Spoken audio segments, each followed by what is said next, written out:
Boa noite a todos.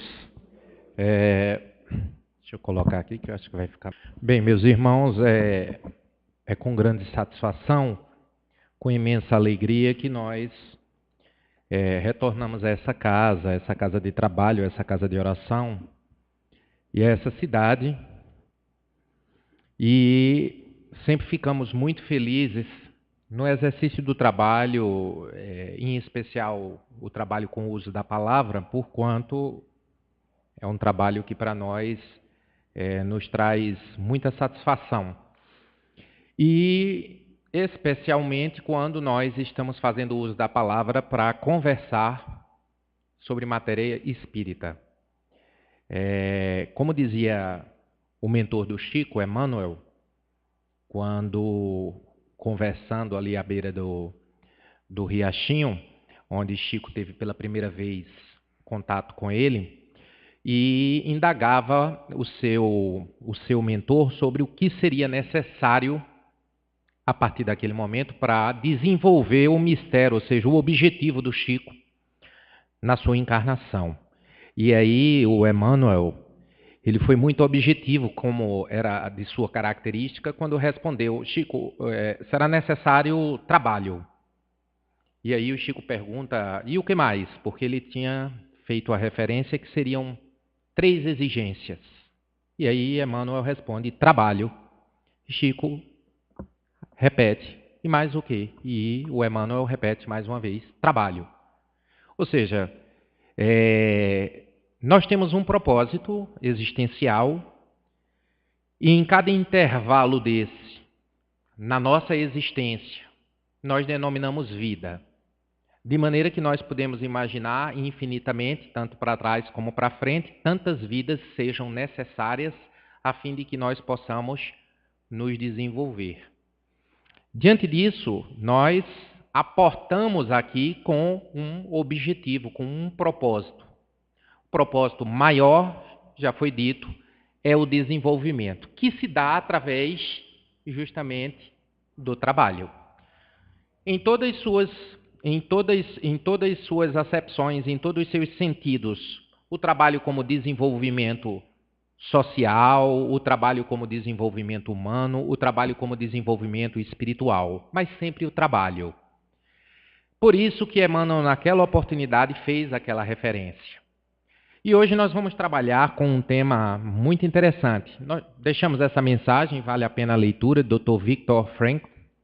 Passou os sofrimentos aí nos campos de concentração durante a ação nazista, e ele fez uma afirmação maravilhosa, né?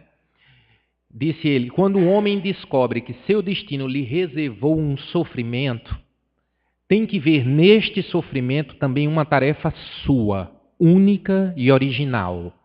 Mesmo diante do sofrimento, a pessoa precisa conquistar a consciência de que ela é única e exclusiva em todo o cosmos, dentro desse destino sofrido.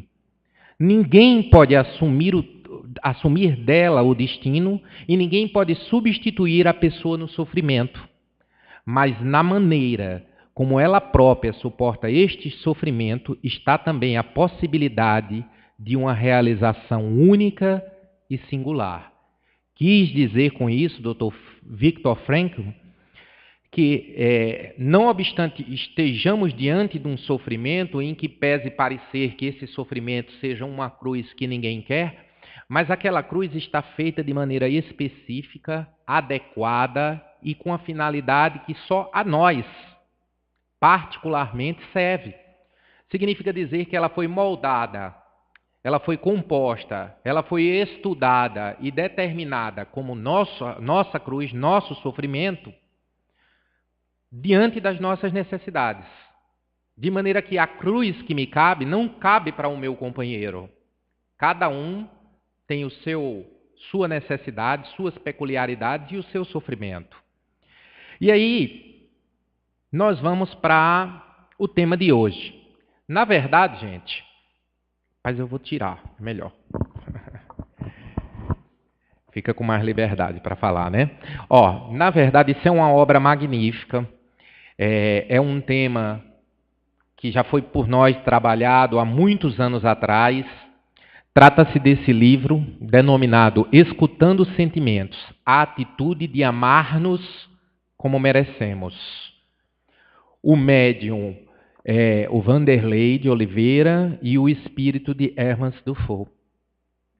Esse espírito aqui data de encarnação de 1841. Inclusive conhecido como um dos espíritos das mesas de Kardec. Significa dizer que foi um dos espíritos lá precursores, daqueles espíritos que iniciaram, digamos assim, a administração do espiritismo na sua perspectiva de fenômenos, na sua apresentação ao codificador, o espírito de Hermans Dufour. Bem, gente, olha, tecer elogios para livro é uma questão assim muito particular, né? Porque tem pessoas que são bastante ecléticas, tem pessoas que são mais seletivas. Eu sou do tipo bastante eclético, mas esse livro aqui ele é muito especial. Não é uma leitura, digamos assim, muito fluida. É preciso voltar algumas vezes, reler, né, a fim de atingir uma compreensão do que se quer dizer, até porque ele é um livro cujo conteúdo é eminentemente psicológico. Trata-se, na verdade, em um resumo bastante enxuto, de uma situação em que narra a existência de um hospital, o Hospital Esperança, no plano espiritual, e a visita de um mentor espiritual, de nome Calderaro, que durante o período de uma semana, ele faz a visita a este hospital, que é um hospital que ainda hoje atua nos planos espirituais e que tem uma peculiaridade. Ele é versado de maneira especial ao atendimento psicoemocional. Ou seja, o atendimento de natureza psicológica e o atendimento de natureza emocional. De quem? De casos extremamente complexos de espíritos que recém desencarnaram. E aí, dentro dessa concepção, em visita a este hospital, a pedido de Dr. Bezerra de Menezes, o espírito de Calderaro, foi verificar as diversas atividades e focou justamente nessas atividades voltadas ao tratamento psicológico, ao tratamento emocional. Daí surge justamente a obra Escutando os Sentimentos, que veio aí trazida pelo médium Vanderlei, por intermédio de Vanderlei, pelo espírito da Hermans Dufour. Gente, é maravilhoso ler o livro. Aqui, em regra, nós temos um pequeno seminário. Esse conteúdo é adequado a um seminário. O que foi que nós fizemos? Nós condensamos o máximo e aí pedimos a devida vênia, a devida licença para que a gente apresente de uma maneira, digamos assim, bem superficial, só para que vocês fiquem com o gostinho do livro. Quem sabe em uma outra oportunidade, com um planejamento diferente, a gente possa até fazer esse tipo de atividade que se prolonga um pouco mais, exercitando inclusive os conceitos super esclarecedores que essa obra nos traz para a nossa vida de espíritos encarnados. Olha só que validade maravilhosa é uma obra como essa. É o resumo do que foi assistido lá, nesse local de atendimento, o Hospital Esperança, cuja especialidade é atendimento psicológico e emocional de espíritos recém-desencarnados. Se no plano espiritual existe essa preocupação, e olha que as situações mais complexas vão aportar neste hospital. Imaginem só, né, como também essas questões, de maneira especialíssima, atualmente, nos atingem a todos. Em especial, no que diz respeito ao problema hoje da depressão. Então, ele é um livro em que pese tenha um capítulo ou dois específicos para tratar do tema depressão, mas do início ao fim, tudo se aplica a esse problema, vamos assim dizer, digamos, a essa necessidade espiritual. Eu diria mais que é uma necessidade. E é uma necessidade de quê? Aí nós vamos trabalhar com a obra. Só para que a gente fique com um gostinho, né? Eu fiz um resumo muito rápido, tópicos. Para que vocês tenham uma ideia, eles começam trabalhando conceitos relacionados à alma. Depois eles falam, tem uma introdução maravilhosa que fala da rota dos filhos pródigos. Mais à frente, diferenciam dois conceitos, um chamado individuação e o outro chamado individualismo, e esses conceitos nós vamos tratar aqui rapidamente. Depois nós temos educação para o alto amor, infortúnios ocultos nos grupos doutrinários, estufas psíquicas da depressão. Nós temos também receituário oportuno, que aí nós vamos trazer aqui, leituras para o coração. Tudo isso aqui que eu estou falando constitui pedagogia da felicidade, sentimentos, obsessões, obsessores, que sentimos sobre nós, o que buscamos da vida. Então, assim, é um livro maravilhoso para que nós possamos educar o nosso espírito. E aí, vamos lá, vamos começar, vamos falar um pouquinho sobre essa oficina do coração, ou oficinas do coração, que são justamente aquelas oficinas ou aqueles seminários a que eu fiz referência, como nós tratávamos anteriormente esse tema, de uma maneira mais prolongada. Então, aí a referência que eu fiz sobre o Hospital Esperança, e aí justamente aquela passagem que Jesus diz: ouça quem tem ouvidos de ouvir.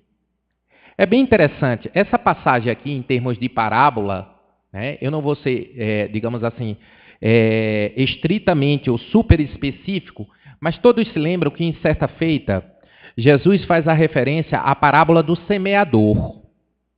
E aí, me perdoem a memória se eu não conseguir traduzi-la exatamente como é a parábola, mas se trata de uma oportunidade em que Jesus fala que as palavras, assim como a semeadura, em determinados momentos nós semeamos e as sementes caem em solo rudimentar, seco, infértil. E essas sementes não brotam.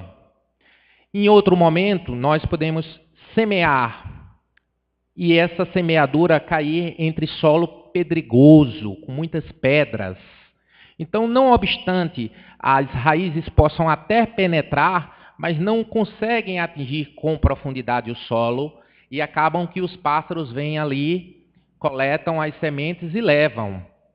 Em outros momentos, nós podemos semear em uma terra mais apta à recepção das sementes. E ali, ainda que nós semeemos pouco, aquelas sementes poderão multiplicar por 100. É mais ou menos essa a referência que o Cristo faz. Ele ainda coloca mais 1 ou 2 quadros de semeadura que eu não me recordo. Mas o que é que ele queria dizer de maneira sumular? Ele queria dizer que é como a palavra, né? A gente tem a oportunidade de escutar a palavra, e a palavra em sentido amplo, a palavra no que diz respeito à nossa religiosidade, a palavra no que diz respeito ao espiritismo, a um outro segmento religioso, a palavra no que diz respeito a uma orientação dos nossos pais, a uma orientação do irmão, a palavra no que diz respeito à conversa de um amigo, a palavra no que diz respeito à orientação do que é melhor para você, mas depende muito do solo, depende muito de nós estarmos mais ou menos aptos a receber a semente, a receber a palavra. De maneira que, se estivermos, digamos, como um solo infértil, será inócuo, a gente pode escutar rios de palavras, palavras maravilhosas, e de nada vai adiantar. Se nosso coração ainda tiver um tanto endurecido, ou seja, um solo pedregoso, pode ser até que a gente receba aquelas palavras, pense um pouco sobre elas, mas depois elas vão se perder. A gente vai começar a entrar na rotina do dia a dia, nós vamos começar a desenvolver as nossas atividades e de repente a gente não lembra mais de nada. Mas se a gente estiver apto, se nós estivermos abertos para receber aquilo que que nos foi passado, que nos foi presenteado, a gente pode multiplicar em muito aquilo nas nossas vidas. E aí, justamente, tudo que está escrito, tudo que a gente vai conversar aqui, depende muito do solo, depende muito de como o nosso coração está para receber ou não. E aí, vez outra, nós nos pegamos com as seguintes perguntas. O que me falta fazer para ser feliz? Onde eu estou falhando? Para nós espíritas, por exemplo, que temos o conhecimento, digamos assim, estamos mais em contato com o conceito de obsessão, em que pese outros segmentos religiosos, outras pessoas têm um conhecimento também, não só nós temos esse conhecimento, mas bem, nós poderíamos dizer, será uma obsessão que me persegue? Né? Por que eu estou tão triste? Por que me sinto tão só? Porque não me percebo feliz. Devo, neste mundo, apenas expiar as minhas faltas? Percebam que todas essas questões, elas estão girando em torno de condições emocionais, de condições psicológicas. E a maioria dessas questões são introdutórias, muitas vezes, de quadros de infelicidade que podem ir, digamos, se somando, que podem ir crescendo e acabar por se tornar enfermidades, somatizando doenças no corpo. Ou seja, nós teríamos sementes negativas, vamos assim dizer, que a gente começa a processar psicologicamente e questionar, mas por que, olha, eu tenho família, eu tenho filhos, eu tenho condições financeiras, mas eu não sou feliz. Ou eu tenho o trabalho que eu gostaria, ou eu tenho o companheiro ou a companheira que eu gostaria, mas eu não me sinto feliz. Bem, está tudo bem, dentro das possibilidades, eu me sinto realizado em algumas coisas, mas nem todo mundo pode ter tudo, eu entendo isso, mas mesmo assim não estou satisfeito e eu estou com aquela sensação de um buraco. Né? Eu costumo dizer que a sensação se compara quando a gente é criança. Não sei se vocês já tiveram essa sensação, que a gente faz alguma traquinagem escondido, que a gente quebrou alguma coisa, e aí aquele pavor que você fica, aquela angústia que você fica até que alguém descubra.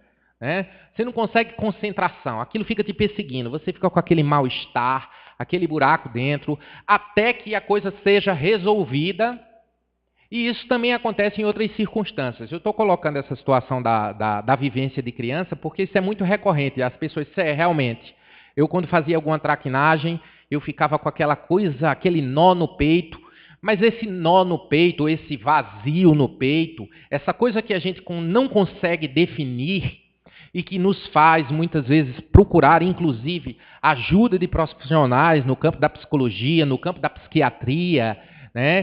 Realizar uma terapia em que, muitas vezes, somatizada a uma série de outros processos de ordem orgânica, nos leva, inclusive, à necessidade de complexos medicamentosos para tratar o corpo e leva, inclusive, a quadros de depressão. Todos esses processos têm a ver, na maioria das vezes, com esses questionamentos, ou seja, se perceber e tentar encontrar dentro de cada um de nós qual é o nosso propósito. Bem, nós já falamos de propósito lá no início e nós sabemos que nosso propósito é o desenvolvimento, mas o meio pelo qual eu vou me desenvolver vai precisar que eu admita que eu me encontro em uma série de circunstâncias. Às vezes eu vou encontrar dificuldades financeiras, às vezes eu vou encontrar dificuldades sob o ponto de vista do relacionamento, às vezes eu vou encontrar dificuldades físicas, às vezes eu vou encontrar dificuldades de toda ordem. Nós não vamos conseguir, e às vezes, aparentemente, eu não tenho nenhuma dessas dificuldades, mas continua algo lá, dentro de mim, me entristecendo, eu diria, me ancorando a sentimentos negativos. Bem, esses questionamentos persistem muitas vezes por diversas vidas, vamos assim dizer, ao longo das existências.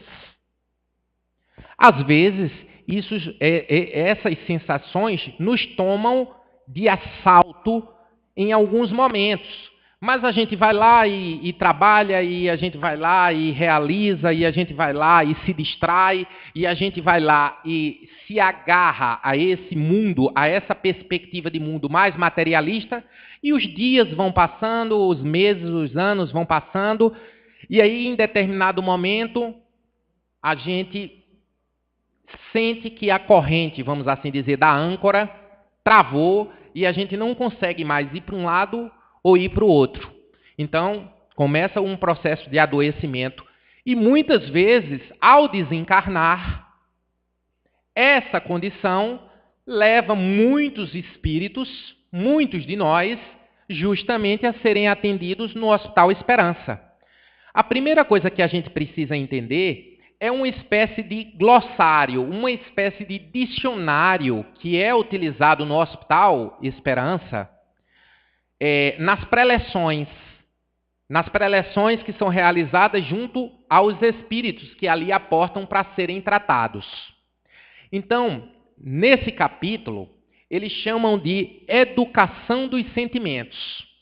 E é muito especial isso, porque, olha, o título do livro diz assim, escutando os sentimentos, a atitude, a ação, deliberar num sentido de realizar, a atitude de amar-nos como merecemos. E aí, assim, tem uma frase muito especial que o Cristo dizia e está inclusive apregoada em muitas casas espíritas, que diz o seguinte: meus discípulos serão conhecidos por muito se amarem.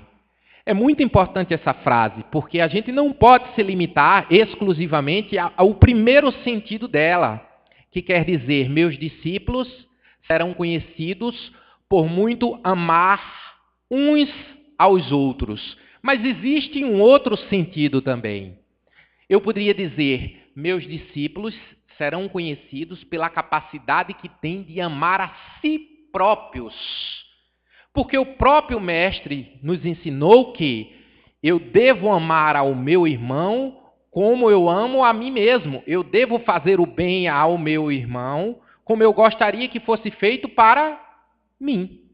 Se eu não tenho a dimensão do que é me valorizar, buscar o que é sadio e equilibrado para mim mesmo, para o meu espírito, como é que eu vou ter a compreensão do que é melhor, do que é bom, saudável e equilibrado para o meu irmão? Eu até posso ir acertando, digamos assim, vez ou outra, né? Vez ou outra, eu posso ir acertando, mas vai chegar um momento em que algo vai falar em mim e que vai pesar em mim. Por mais que eu busque a minha realização no sentido de fazer feliz a todas as pessoas que estão em torno, a todas as pessoas que estão ao meu redor, nós somos destinados para a felicidade. Isso é uma coisa que a gente precisa ter em mente. Se a felicidade vai ser atingida em que momento ou não, aí vai depender de uma série de aspectos, inclusive do meu entendimento sobre felicidade. Para mim, Emmanuel Rodolfo, felicidade é uma questão de suficiência. Se eu entendo que as condições colocadas para mim de acordo com os valores que eu preservo, com os princípios que eu primo, se eu entendo que as condições colocadas como estão, eu consigo me colocar diante delas e me relacionar diante delas, mesmo que essas condições, essas circunstâncias não estejam todas maravilhosas, mas eu consigo olhar e dizer assim, ó, aqui está maravilhoso, aqui não está, mas dá para dar um jeito. Olha, aqui de repente ficou tudo ruim, mas dá para mudar, né? Dá para mudar, o importante é... Então, para mim é suficiente. Porque eu sei que existem duas coisas, e isso eu estou, digamos assim, me individuando, e aí a gente vai falar sobre isso mais na frente. Existem duas coisas muito importantes. Para mim, sob a perspectiva de individuar-me, ou seja, Emmanuel, enquanto ser espiritual, independente de filho, de esposa, de pai, de mãe, de irmão, me concebendo como ser único, que hoje estou nessa vida como esposo, pai, irmão, mas em uma outra existência, é possível que não mais esteja nessa condição com esses mesmos espíritos. Então, me entendendo como na condição de espírito único, que para meu crescimento terei boas situações, inclusive sofrimentos, como aquela colocação feita lá pelo Frank, que nós vimos. A condição de sofrimento ela é especial, específica e destinada para cada um de nós. Então, como esse ser destinado à felicidade, eu preciso caminhar. E aí, para mim, são dois fatores. Primeiro, o fator religiosidade, que eu costumo dizer fé. Fé. É preciso ter fé. Na minha condição, no meu entendimento, é preciso ter fé em algo. Eu não consigo me compreender sem fé. Se você tem fé, tem um postulado religioso, tem outro postulado, independente disso. Ter fé. E aí, no meu conceito de fé, bem, eu compreendo que eu tenho que fazer a minha parte, superar as dificuldades realizando algo, e o que estiver fora do meu alcance está ali sujeito às condições que foram estabelecidas para o meu crescimento. Com isso, eu entendo que é suficiente para eu alcançar a felicidade em vários aspectos. Para você deve ser de uma maneira diferente, para o outro talvez igual. Essa elaboração é sua. Agora, a descoberta também é sua. Em que pese os profissionais da psicologia, da psiquiatria sejam importantíssimos, porque eles, digamos, estudam cientificamente como despertar essa procura em nós, que tipo de perguntas fazer para que a gente consiga ter essa compreensão, mas é só você e você. Naturalmente, com a presença de Deus, que para nós espíritas se traduz de uma maneira muito mais próxima, né? Porque nós podemos não só alcançá-lo diretamente, mas através dos intermediários, que são os espíritos que tanto nos auxiliam. Mas essa procura é importante, por quê? Aqui nós temos o considerado, conforme as preleções no Hospital Esperança, o século dos sentimentos. Inclusive, eles fazem uma referência. Eles dizem que os sentimentos são sentinelas divinos existentes nas almas. E aí vamos pensar sobre isso. O que é um sentinela? Tem um sentinela que é aquele negocinho que a gente queima para matar a muriçoca, né? Mas não é aquilo. Mas também tem uma relação, né? Está ali para proteger algo. Mas o sentinela é a postura daquele que está vigiando, está tomando conta. Ele está em estado de alerta. Ele está presente. Ele está à disposição. Então, presta bem atenção. Sentinelas divinos, vamos chamar vigias, protetores, indicadores, luzes divinas presentes na alma. Quem? Os sentimentos. Porque são esses sentimentos que vão nos orientar, mesmo que instintivamente. Eles vão praticamente condicionar a forma como nós vamos agir ao longo das nossas vidas, durante a nossa existência. E são nesses sentimentos que nós precisamos procurar a razão desse vazio que às vezes nos toma de assalto. Porque seria muito complexo. Nós sabemos que uma vez que nós estagiamos de uma vida para outra, eu costumo utilizar digamos assim, esse ensaio cronológico, dividindo vidas, colocando um intervalo. Por quê? Porque diversas pessoas podem não só estar presentes aqui, como também assistindo, que não têm a compreensão, digamos assim, básica do entendimento da teoria reencarnacionista. Então, eu sempre costumo fazer essa réguazinha que mostra existência e cada uma dessas reencarnações como um intervalo que a gente denomina vida. Então, de um estágio para outro, o que é que a providência divina nos faz? Nos permite que nós arquivemos toda a experiência, tudo aquilo que a gente viveu, e coloquemos numa gaveta guardadinha, a fim de que, de uma maneira muito prática, de que a gente não complique uma outra vida. Você já imaginou, aquela quantidade de erros que você cometeu ou de acertos? E aí você vem com aquele volume de informações. Ora, já é difícil nós administrarmos as coisas que nós fazemos em 20, 30, 40, 50 anos de vida. Imagina aquele mundo de vidas para trás. Então estou eu ali com um espírito reencarnado na figura de minha mãe, em que em uma outra vida eu fui o algoz.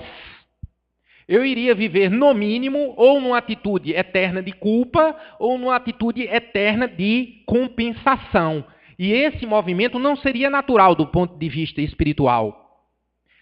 Seria como se alguém me desse uma fila para agir. Uma das duas coisas. Ou eu ficaria maluco, né, com um sentimento de culpa, ou seja, não permitiria que o espírito atuasse da maneira que devia atuar. Ou seja, não é que zerou. Você vai ter, digamos assim, os insights. Algumas coisas, inclusive, se sobressaem no nosso comportamento. A gente sabe que algumas relações, alguns fatos do passado, eles são trazidos e aí a gente estranha, porque fulano se comporta assim, ciclano se comporta... Mas, em regra, está tudo arquivado. Para que, quando a gente esteja no plano espiritual, a gente possa ir retornando gradativamente aquelas informações e entendendo. O que é que houve? O que é que aconteceu? Eu consegui, eu não consegui, a tarefinha, aquele propósito que eu tinha para aquela vida, em relação àquelas pessoas, não obstante o princípio maior do maior propósito, que é o nosso desenvolvimento em direção à perfeição, eu sempre costumo repetir, perfeito, naturalmente, Deus. Mas a gente acompanha os passos, pelo menos os passos, daquele que para nós é o maior exemplo que aqui esteve encarnado, que é o Cristo. Veio para aqui para que a gente tentasse pisar exatamente nas pisadelas que ele deu, como aquelas pegadas na areia. Porque confusos que nós somos quando estamos aqui, e ainda estamos confusos, e ainda vamos seguir confusos por muito tempo, porque é necessário buscar em nós próprios as nossas razões de dificuldade, de desequilíbrio, de tristeza, de raiva e de uma série de outros aspectos. Olha quantas coisas eu falei fazendo referência a sentimentos. E aí esse glossário, ou esse dicionário, educação dos sentimentos. Eles resumem, é preciso educar esses sentinelas, esses sentimentos. Viemos para cá, as recordações, digamos assim, a parte objetiva ficou arquivada, mas é necessário que algo esteja latente ou vigilante em nós, para nos cobrar ou nos orientar em relação ao nosso propósito. Quando nós estamos nos desviando muito desse propósito, seja do que eu chamo propósitos específicos, que seriam pequenos objetivos, vamos assim dizer, dentro de uma vida, que, somados, nos levam ao propósito maior, que é o desenvolvimento. Então, quando a gente começa a perder o norte, de repente algo começa a se processar negativamente. É como se esses sentinelas começassem a latejar, dizendo, opa, eu não posso dizer o que é, mas você vai sentir, seu espírito está sentindo o que é. E isso acontece em diversas dimensões, sob diversas perspectivas. No que diz respeito ao trabalho, às vezes você está realizando uma atividade laboral e, em que pese você saiba que no contexto social, ter um trabalho aqui no Brasil, ter um emprego, é uma dádiva maravilhosa, ter um trabalho que é diferente de emprego, também é uma dádiva, né, enorme, porque pelo menos você tem a fonte de um sustento. Mas, na verdade, você tinha uma destinação entre as diversas. Um dos seus objetivos dizia respeito a uma determinada área, totalmente diversa da que você está. Independente das circunstâncias pelas quais você não caminhou por ela, mas o seu espírito faz isso, ó. Como que te cobrando. Bem, se você não conseguir se moldar para se inclinar naquele objetivo, você vai precisar educá-los. Você vai precisar chamar esse vigilante e dizer assim, ó, não deu, eu gostaria muito, mas eu não consegui, por isso ou por isso, não me foi possível. E você vai precisar resolver isso dentro de você. Você vai precisar educar o seu sentimento. E aí nós vamos falar desses instrumentos de realização ou de educação dos sentimentos. E eu achei maravilhosas as definições colocadas lá no Hospital Esperança. Então, por exemplo, a inteligência. Eles dizem, é um instrumento evolutivo para conquistas de fora. Para conquistas de fora. Sentimento é uma conquista evolutiva para aquisições íntimas. Então, ó, vamos fazer só um paralelo. Veja que coisa interessante. Se eu tenho os dois, maravilhoso, né? Se eu consigo educar os meus sentimentos, que são condicionadores de minhas ações, ora, se eu consigo esse equilíbrio, né? Quando eu falo em educar os sentimentos, eu estou falando em sentido geral. Eu acabo que educo as minhas paixões, aquilo que me arrasta para o que é desequilibrado. Né? Meus vícios, eu consigo, digamos, evitá-los. Não é que eu vou ser 100%, né? Mas vai ficar mais fácil eu tendo meus sentimentos educados, equilibrados. Vai ficar mais fácil de eu saber como pisar, né? Pisar mais firme, não ser tão assodado em relação a determinadas coisas. Então, educar os sentimentos é uma conquista evolutiva para aquisições íntimas, que têm valores íntimos, valores para o ser, para o espírito. Já quanto a inteligência, ela é um instrumento para que você evolua e adquira coisas exteriores. Significa dizer que, se você não conseguir prosperar sob o ponto de vista do desenvolvimento da inteligência para conquistas exteriores, mas você conseguir educar os seus sentimentos, daqui para você conseguir isso aqui, ó, é muito mais fácil. Mas a premissa inversa é catastrófica. E é o que nós estamos observando hoje. Na nossa realidade hoje. Nós temos, digamos assim, padrões do ponto de vista instrutivo, do ponto de vista intelectual, extremamente desenvolvidos, sem um mínimo de educação sentimental. Então, assim, ó, se você fornece, inclusive é um risco muito grande. Se você fornece, se o espírito adquire grande volume de instrumento evolutivo para conquistas de fora e em nada consegue evoluir para as conquistas íntimas, ou seja, em nada educa os sentimentos dele, ele pode inclusive passar por cima de todos e de tudo. Porque para ele os sentimentos estão desequilibrados, então para ele aquilo é normal. O que é que prevalece? O poder da inteligência. E aí vamos seguindo. O egoísmo.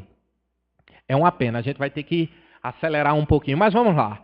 O egoísmo, aliado à capacidade de racionalizar, transformou-se no hábito doentio de atender aos caprichos pessoais.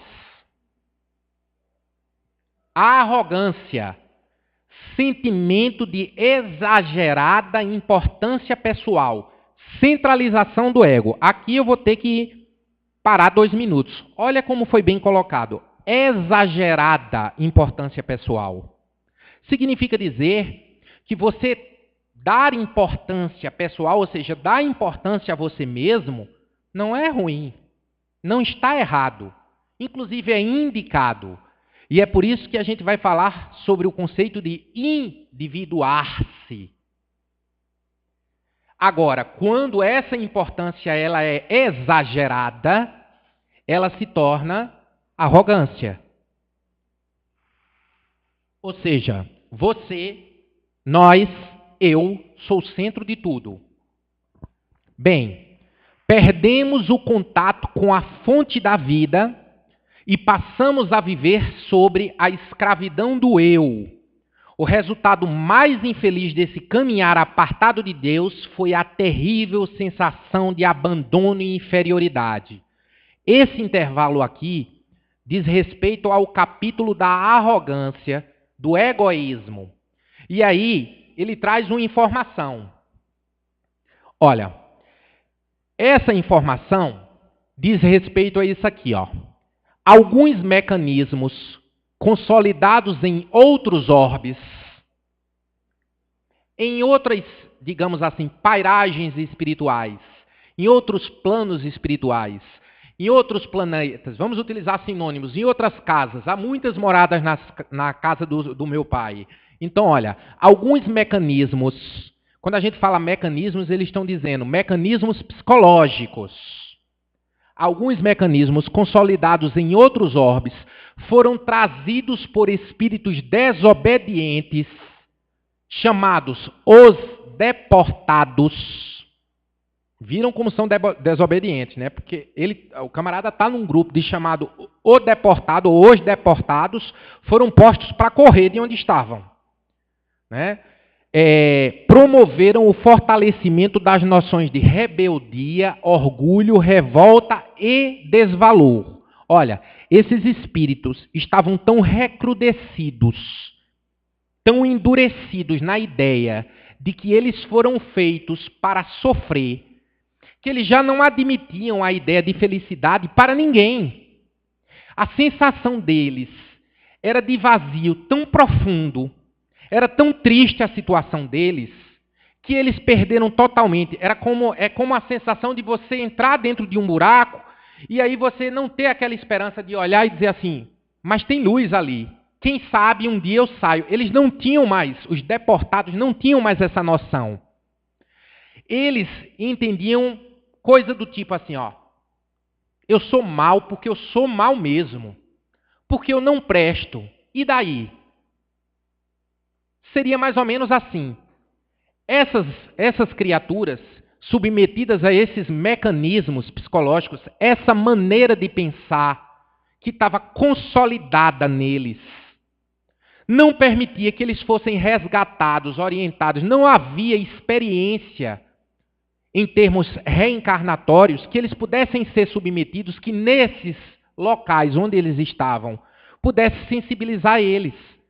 Então chegou um momento em que os mentores disseram assim, ó, vamos mandar esse grupo de espíritos para outros locais. E grande parte desses deportados vieram para cá. E até hoje, eles não só se comportam assim, como começaram a promover em muitos milhares, centenas de milhares de espíritos encarnados entre nós, incluindo nós, a sensação de que a gente deveria viver uma eterna infelicidade, que nada fosse satisfatório. E é por isso que nós temos essa tendência de dizer assim, ó, ei, que maravilha, trabalhei, eu nunca tinha tido um carro na vida, obrigado, Senhor, eu tenho um carro agora, e agora eu vou poder ir ao médico, e agora eu não preciso pegar ônibus. Com 2 dias, eu passo pelo carro e... Fulano comprou um carro novo, o meu é um 1000, o dele é um 2.0, olha para aí, vou ter que fazer... Eu nunca tinha um carro, aí chega a data da revisão do carro. Ora, quem tem carro tem que fazer a revisão, ou tem que pagar um imposto. Eu digo, tá vendo? Isso é uma miséria, rapaz, eu não tenho dinheiro, vou ter que pagar imposto. Mas eu reclamava antes porque eu não tinha carro. Essa sensação de desvalor, ou aquilo que tinha valor passou a não ter mais valor, ela é reiterativa. E isso é produto destes mecanismos, disseminado por esses espíritos. Muitos deles, nós. Quem vai saber? Cada um é que entende como se sente. Mas bem, reconhecimento são posições que eles colocam, tá? Reconhecimento de ser humano. Ora, o que é que ele está querendo dizer? Olha, entenda a sua condição. Se você, neste momento, é humano, é porque é uma necessidade para a sua individualidade, vamos dizer, para a sua essência espiritual. Está aportado num corpo humano. Então, conviva como humano, sujeito às mazelas humanas, e busque realizar-se na condição em que você está. Porque a gente muitas vezes sente, olha, meu Deus do céu, eu não sei, eu não sou daqui não. Eu penso assim às vezes, eu não sou daqui não. Eu não consigo ver isso, ou eu consigo ver isso. Eu não sou daqui. Às vezes a gente acha que eu sou doido, né? Eu não sou normal, eu não sou daqui, eu não me encontro aqui. Né? Mas a gente precisa compreender que a gente é daqui. Se a gente está aqui, a gente não veio por engano. A gente não abriu a porta errada. De repente vamos encarnar, olha, os senhores peguem ali, quem tem, como é que chama? Pontos, né? Para viajar pela... Quem tem Gold, pega por aqui, quem tem Gold. E eu errei a porta e me reencarnei num corpo humano. Estou aqui, está bem planejado. Bem... Reconhecimento, vou passar só 5 minutinhos, tá, Leandro? Reconhecimento de ser humano e sua posição no contexto cósmico e os desajustes psicológicos do espírito. Ou seja, eu preciso reconhecer tudo isso. Gatilhos psicológicos milenares que promoveram as sistemáticas recusas em admitir a realidade íntima no peregrinar das reencarnações. Traduzindo, eu preciso entender, eu estou na experiência humana.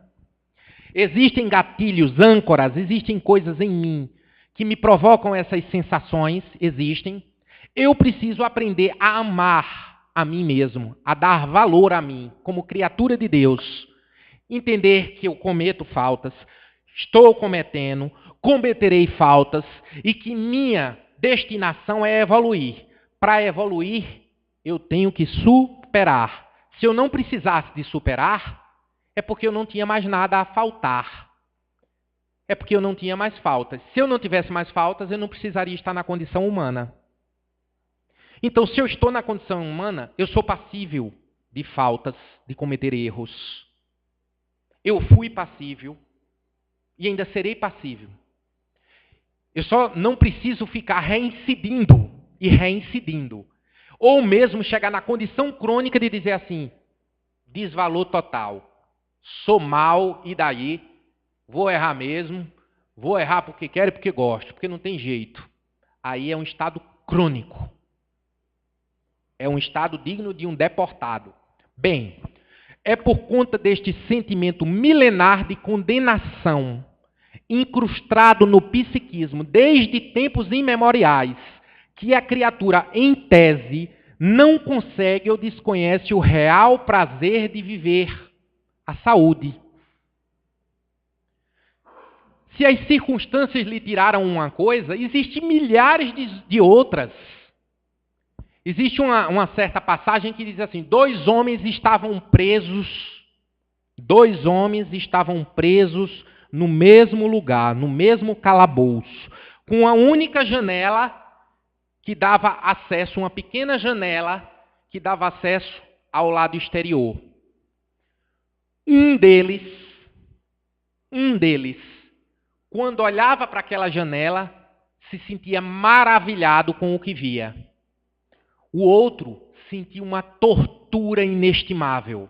Olha só que coisa interessante. Duas criaturas, dois espíritos, no mesmo canto, no mesmo buraco, a mesma janela. Um olha e diz: que maravilha essa janela aqui. Um dia eu saio. Um dia eu saio. O outro diz: é uma tortura ver que existe algo lá fora e eu estou preso aqui dentro. Fechamos um exemplo sobre o que acontece conosco. Né?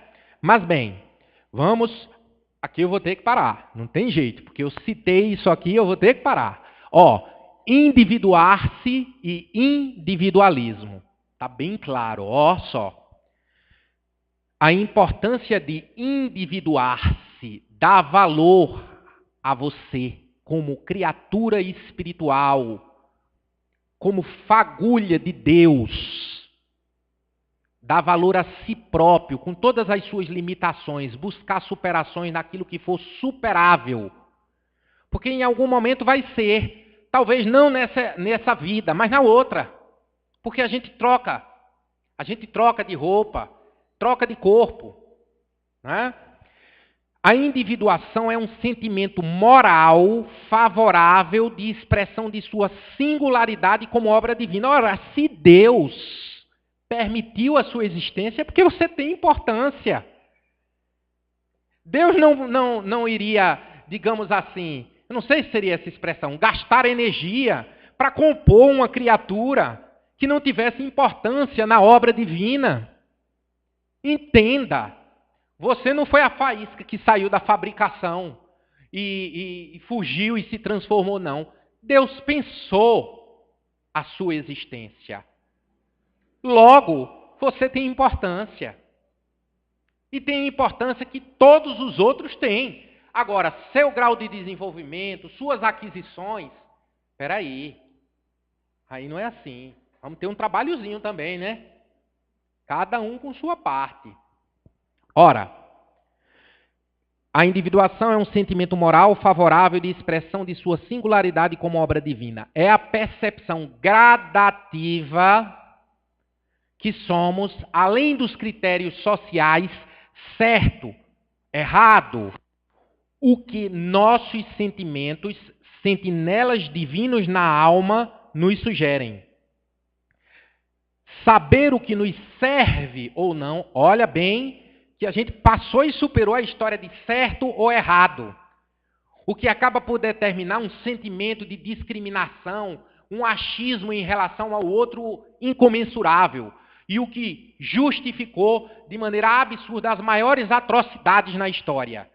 Considerar certo ou errado. Ah, não, porque fulano está certo, fulano está errado, fulano está certo.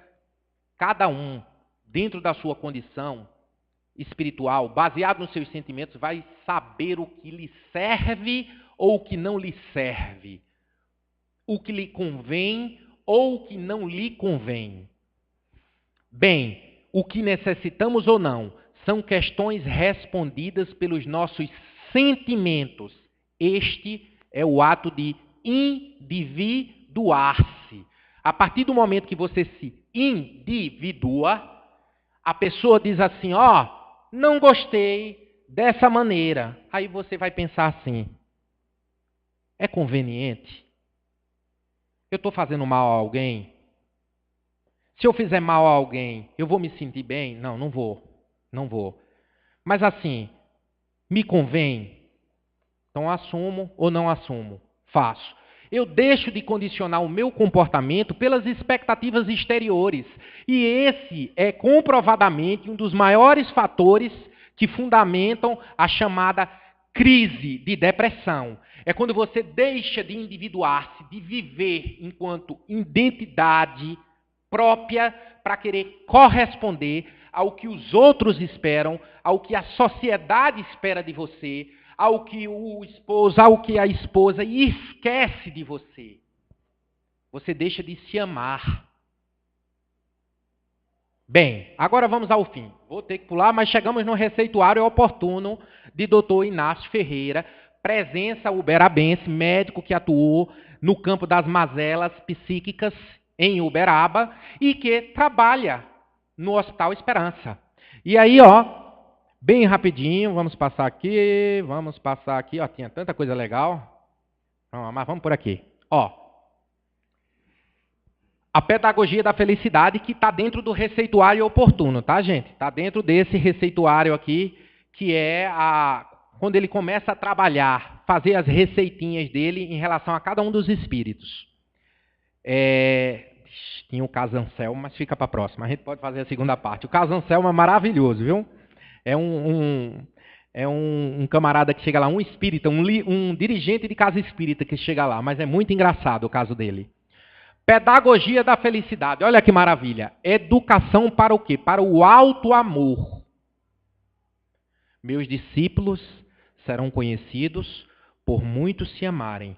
Amarem a si próprios e amarem entre si. Vamos lá. Escutar os sentimentos, estamos terminando.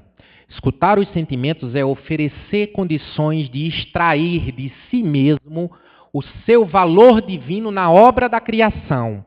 É aprendizado de longa duração, que enseja o desenvolvimento de habilidades, ou seja, desenvolver habilidades é treinar. E aí, novo glossário para isso aqui. Novo dicionário. Responsabilidade. Somos, olha que coisa rigorosa, somos os únicos responsáveis pelos nossos sentimentos. Não vou esticar, porque eu fico tentado a esticar, a refletir sobre isso. Mas vamos lá. Consciência.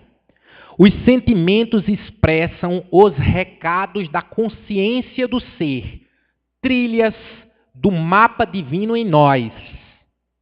Ética. Somos tratados como tratamos. Eu nunca vi uma definição de ética melhor do que essa. Olha que eu já li muita coisa de filosofia. Ética para lá, ética para cá, ética para cá, e Aristóteles, e mas essa ética é maravilhoso. Trate o outro como você gostaria de ser tratado, meu amigo. E aí eu posso dizer que você é ético. Né? Juízos de valor. Valorar condutas, comportamentos. Não existem sentimentos certos ou errados. Isso é um recadinho maravilhoso. Domínio de si.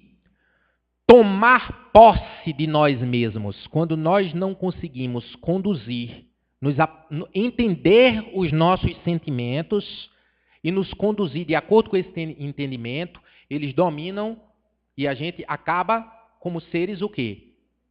Irracionais, ou seja, atuando só mediante o que sentimos. A gente não racionaliza. É preciso colocar os dois na balança.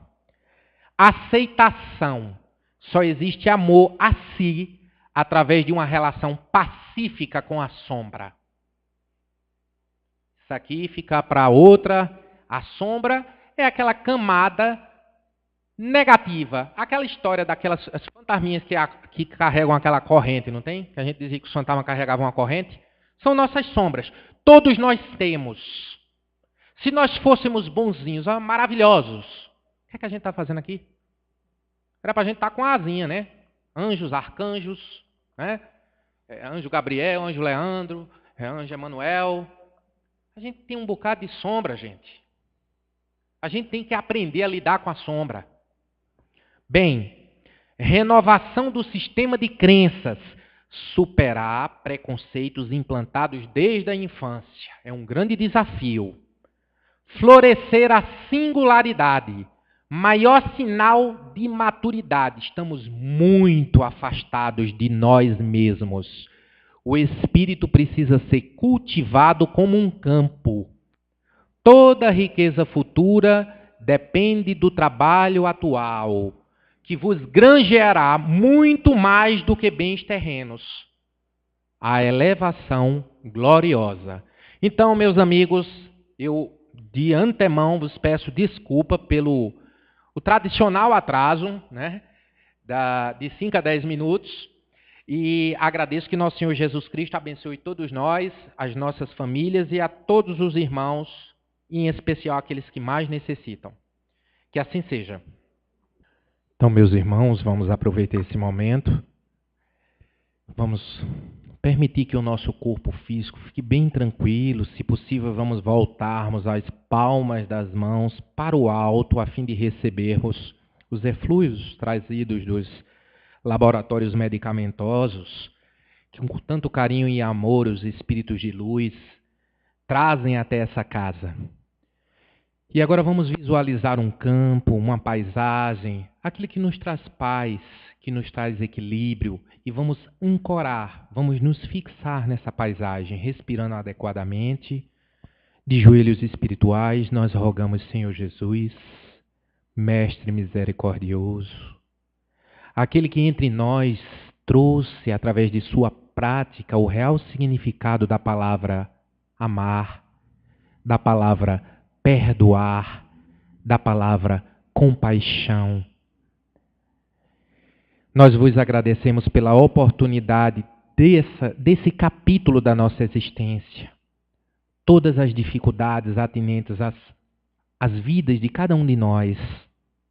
E vos pedimos, Senhor, como espíritos pedintes que somos, que em especial neste momento de tanto conflito, de tantas dificuldades sociais, que os espíritos de luz possam estar ao lado de cada um de nós, dos nossos governantes, dos nossos filhos, dos nossos jovens, a fim de que nós possamos nos conduzir sempre, nosso Senhor, em direção ao que é de melhor, respeitando o princípio básico, que é a felicidade, que é a dignidade dos nossos irmãos, que não sobrevenham sobre nós, imperando nas nossas consciências e os nossos corações sentimentos negativos, que nós possamos superá-los, que nosso Senhor Jesus Cristo acuda através das equipes espirituais todos aqueles espíritos que agora estão em estado de sofrimento,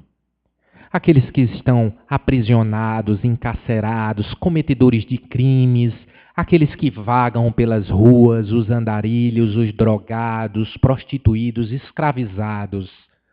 Que todas essas criaturas, que elas possam ser auxiliadas de uma maneira toda especial. E que também a nós, Senhor, em nossas dificuldades, que nós possamos nos conduzir sempre de acordo com os melhores sentinelas existentes em nossa alma. Que nosso Senhor Jesus Cristo abençoe a todos, hoje e sempre. Que assim seja.